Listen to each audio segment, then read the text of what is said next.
How could someone who is at such a high point in their career have such an abrupt fall from grace? You could argue that at one point, DeMarcus Cousins was the best center in basketball. We now talk about Joel Embiid and Nikola Jokic as the best and most skilled centers, but Boogie Cousins, with all the attitude problems he had, also had a skill set that easily put him among the best as an NBA center.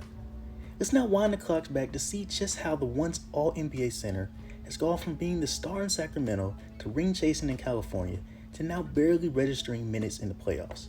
After a one-and-done season at Kentucky, where he'd averaged 15 points, 10 rebounds, and 2 blocks a game under head coach John Calipari, he'd declare for the 2010 NBA draft and be taken by the Sacramento Kings with the 5th pick. As a rookie, he'd already be averaging 14 points, 9 rebounds, while shooting 43% from the field, which was well enough for him to make the all-rookie first team. The following year in 2012 is where he could say his clashing problem would start to be seen. Cousins would wind up being sent home by head coach Paul Westphal after saying that Cousins was unwilling in being able to not go in the same direction of the team. Westphal in general during his time for the Kings just wasn't good, and he'd later be fired after that. By year 3, Cousins would already be the leading scorer for the Sacramento Kings while averaging 17 points, 10 rebounds, and 3 assists while shooting 47% from the field. Even though the Kings finished with a 28-54 record, it started to become clear that they had a future all-star among them. It also became clear that Cousins could be a head case who lets his emotions get the best of him while leading the NBA with 16 technical fouls, which of course led to ejections and suspensions. But due to the strides he'd make in his game, Cousins would be rewarded with a 4-year, $62 million contract extension just before the start of the 2014 season. Opening up his age 23 season with 30 points and 14 rebounds, Cousins would have his first season averaging 20 plus points a game with 23 points, while the Kings as a whole had 3 players averaging at least 20 points in Cousins, Rudy Gay, and Isaiah Thomas, and yet they still finished with less than 30 wins under head coach Mike Malone. So point averages don't always tell the whole story. The 2015 season is where Boogie would become full-blown all-star, averaging 24 points along with 13 rebounds, 4 assists, 2 steals, and blocks, while replacing an injured Kobe Bryant would earn Cousins his first career All-Star selection. His All-Star selection made it the first time a Kings player earned the honor since Brad Miller and Pia Stojakovic in 2004, becoming one of the only 3 players to have consecutive 20-point, 20-rebound, and 10-assist games. DeMarcus Cousins will also earn his first All-NBA selection, making the second team in 2015, putting him on the radar of everyone. The entire NBA now knew who DeMarcus Cousins was. And while Boogie was now reaching new highs in his career, he was also beginning to step out and create a 3-point shot for himself while trying to keep up with the transition of the NBA game today. Cousins would come back the following year being 4th in the NBA in scoring with 27 points along with 12 rebounds, 3 assists, 2 steals, and 1 block.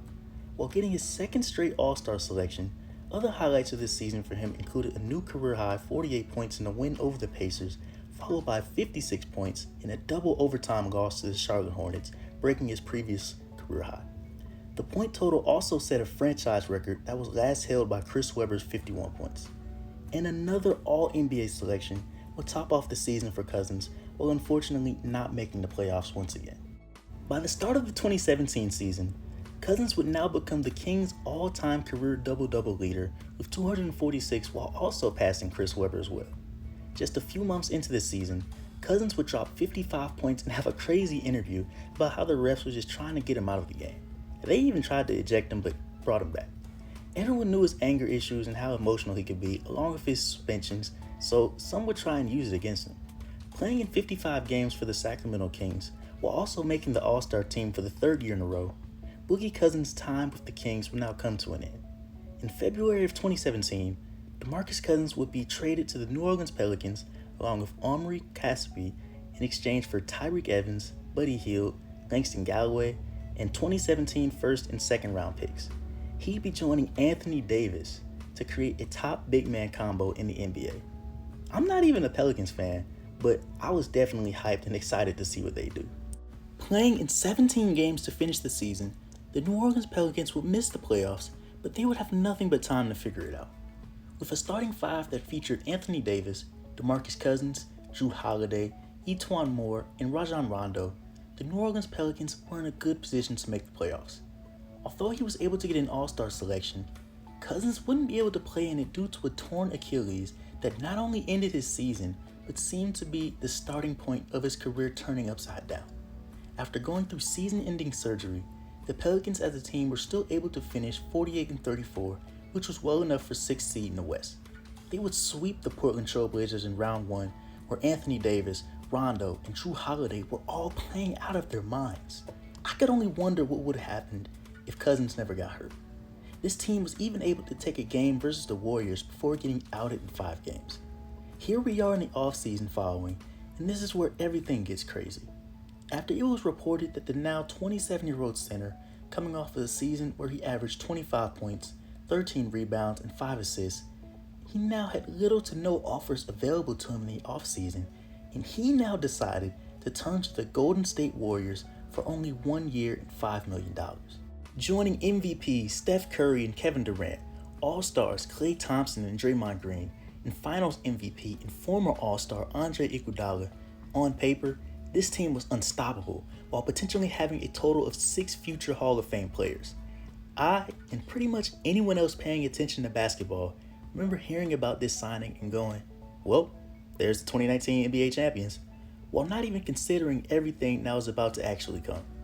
Cousins would make his debut in January of the season, where he'd have 14 points and 6 rebounds before fouling out in a win over the LA Clippers. His best game would be 28 points and 13 rebounds in another win over the Denver Nuggets. When you're playing beside Steph Curry and Durant, you can really only have so many points as a center. Not too long after the game, Cousins would face injuries once again by suffering a torn quad in Game 2 in the first round of the playoffs versus the Clippers. He wouldn't come back until Game 1 of the NBA Finals versus the Toronto Raptors, where he'd come off the bench while the Warriors as a team fell apart with major injuries from Kevin Durant and Klay, which resulted in a Raptors win. After deciding not to return to the Warriors, Cousins as a free agent would go on to sign another 1-year contract, this time with the Los Angeles Lakers. This will be putting him with former teammates Anthony Davis and Rajon Rondo, and of course, the man himself, LeBron James. This would have been an exciting Big Three to watch and a great way to get the career of DeMarcus Cousins back going in the right direction. But everything wasn't all sunshine and rainbows from here. In an off-season pickup game, months before the start of the season, Cousins would this time tear his ACL, and as a result, he would never suit up to play a game for the Lakers. As a matter of fact, in February of 2020, the Lakers would actually cut him in favor of Markieff Morris before eventually going on to win the NBA Finals. They'd at least have his name put on their championship rings though. Moving into the shortest offseason in NBA history, Cousins would then agree to a 1-year deal with the Houston Rockets, joining former Kentucky teammate John Wall and also James Harden for a short period of time. Cousins would only play in 25 games before being waived once again, averaging 10 points and 8 rebounds in 20 minutes a game. A little under 2 months after that, Cousins would then sign multiple 10-day contracts with the LA Clippers before being signed on for the rest of the season. Playing in 16 regular season games with the Clippers, Cousins has also played in only 2 playoff games so far. With him now approaching 31 years old, I find it highly doubtful that we'll ever see DeMarcus Cousins at his absolute best going forward. With all the injuries he's dealt with in a 3-year span, while also having to bounce from team to team, it's really sad to see DeMarcus Cousins like this at this point in his career, and I just hope he finds some stability. Thank you for watching the video. If you liked the video, like and comment if you think DeMarcus Cousins' time in the NBA is coming to an end, or just let me know what you think his future holds. And if you like me, subscribe.